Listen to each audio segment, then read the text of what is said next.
Hi everyone, welcome back to my YouTube channel. I am Sanchayita. আজ অনেক দিন পর আবার আপনাদের মাঝে এলাম। আমাদের এখানে আজ অনেক ঠান্ডা, তাই ভাবলাম একটু পিঠে বানাই। তাই আমি অল্প পাটিসাপটা বানিয়ে আপনাদের সাথে শেয়ার করছি।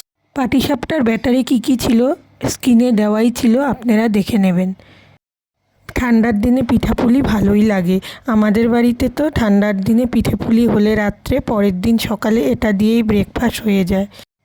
আমি আবার ক্ষীরের পাটিসাপটাটা অনেক ভালোবাসি, তাই আজ ভাবলাম অল্প ট্রাই করে দেখি। ভিতরের খিরসাটা আমরা নারকেলের চেয়ে ক্ষীর দিয়ে করলেই ভালোবাসি, তাই ক্ষীরটা বানানোর জন্য 1 লিটার দুধকে ফুটাতে ফুটাতে হাফ লিটার করে তাতে গুঁড়ো দুধ এবং স্মেল ভালো আসার জন্য এলাচ দিয়ে শুকিয়ে নিয়ে তাতে খোয়া ক্ষীর দিয়ে শেষে স্বাদ অনুযায়ী খেজুরা গুড় দিয়ে 1 মিনিট রেখে নামিয়ে নিয়েছিলাম। এই তো কথা বলতে বলতে আমার পাটিসাপটা রেডি। আচ্ছা, আপনাদের কি পিঠা প্রিয় আমাকে কমেন্টে জানাবেন।